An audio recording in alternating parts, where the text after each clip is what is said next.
बहुत पुराने समय की बात है। एक गांव में एक बूढ़ी दादी रहती थी, राम प्यारी नाम की। उसे किसी काम से दूसरे गांव जाना था, तो उसने सोचा मैं अपनी पड़ोसन से बोल देती हूँ कि एक दिन मेरे घर की रखवाली कर लेगी क्या। उसने औरत से कहा। औरत ने हामी भर दी कि मैं आपके घर की रखवाली कर लूंगी, क्योंकि उस औरत की नीयत खराब थी। उसे पता था कि बुढ़िया के घर में और कोई नहीं है, इसके पीठ के पीछे से मैं एक बोरी अनाज की चुरा के अपने घर में रख लूंगी, इस बुढ़िया को क्या पता चलेगा। और उसने वैसा ही किया। बुढ़िया के जाते ही एक बोरी अनाज की चुराई। जो ही वो चुरा के चलने लगी, उसे भ्रम हुआ कि गाय का बछड़ा पीछे बंधा है और वो जोर जोर से हंस रहा है, पर उसने ध्यान नहीं दिया।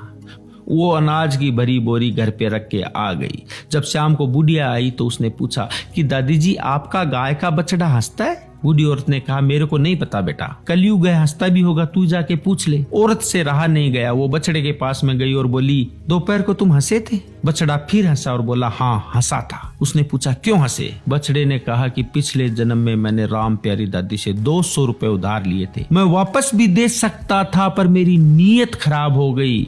मैंने सोचा बुढ़िया मेरा क्या उखाड़ लेगी, नहीं दूंगा, और मैंने इसको नहीं दी। और एक दिन अचानक से मैं मर गया। जब भगवान के घर गया तो भगवान ने कहा कि तुम्हारा 200 रुपए का कर्जा बाकी है, तुम दे भी सकते थे फिर भी नहीं दे के आए, तुम्हारा मोक्ष नहीं होगा। और भगवान ने मुझे गाय का बछड़ा बना के इसके घर में पैदा किया है। अब सोचो मैं कब बड़ा होऊंगा, कब इसके काम आऊंगा, कब इसके 200 रुपए चुकेंगे और मुझे मोक्ष मिलेगा। तूने तो पगली इसकी पीठ के पीछे से इसके साथ विश्वासघात करके एक अनाज की बोरी चुराई है। तुझे क्या क्या बन के ये पैसे चुकाने पड़ेंगे। औरत की सब बात समझ में आ चुकी थी।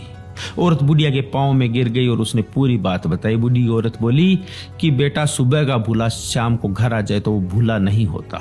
जैसे तुम्हारे पास में पैसे बन पड़े वैसे दे देना, कोई बात नहीं।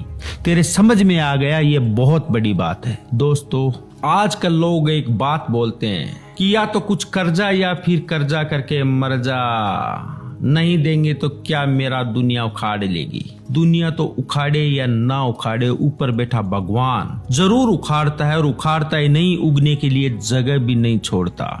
आप किसी के पैसे खा के खुश हो सकते हैं, पर खुश रह नहीं सकते।